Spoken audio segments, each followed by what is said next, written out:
What's going on, everyone? This is Devin from Anyone Outdoors.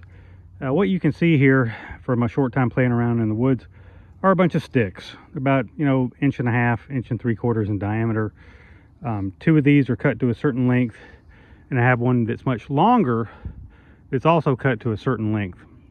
So without a tape measure, how do I know how long this stuff is? I know that I need, like for example, if I want to run a long ridge pole for something like a simple plow point that I just want to wedge that between a couple of branches or something like that, the tarp is about 10 feet by 10 feet, so I know I need something at least 12 feet long. So let's get to the bottom of basically measuring these this deadfall in the field.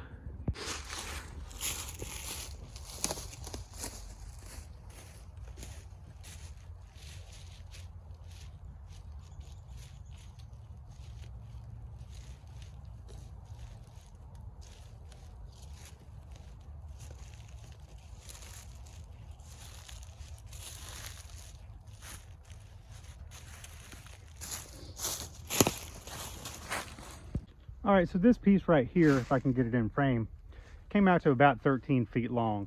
I have a shoe size that is just short of a foot.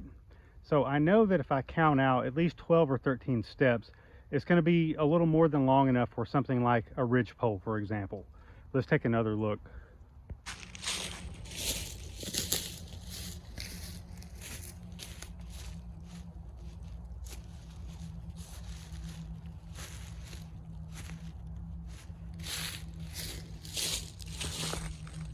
All right, so if you were following along, I did about 5 paces, which put both of these poles right here at about 5 feet, right?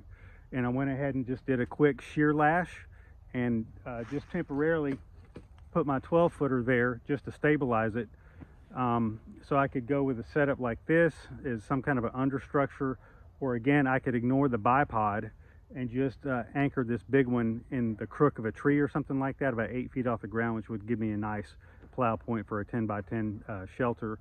Now, one thing to keep in mind, obviously, if you have a larger shoe size, it'll be fewer paces for a given length, for example.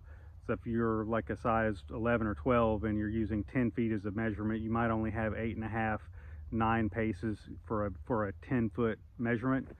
And whenever I'm looking around here at all the trees in the forest, if I were wanting to run a ridge line, for example, you can also pace out the distances between trees to see if a couple of trees are too far apart, or if they're maybe a little too close. Whenever you look around the woods here, it all kind of starts to look the same. So it's nice to be able to very quickly gauge close distances without a lot of fuss and without a tape measure or something like that. Now, while the lighting isn't ideal, you can kind of make out that I found a little crook in a tree, and I went ahead and put that 13-foot pole there in the pocket. And this particular location would not be suitable to put up a shelter, but that gives you an idea that I have roughly about a 45-degree angle here, and it was quick and easy. It was literally just a matter of pacing out 12, 13 paces and finding a little pocket in a tree to put this in. If this were a more suitable location on the ground here, I would basically have a campsite just that fast, and without even having to run a ridge line. So that's a wrap on the video, guys. I always appreciate it whenever you guys stop by, and we'll see you on the next one.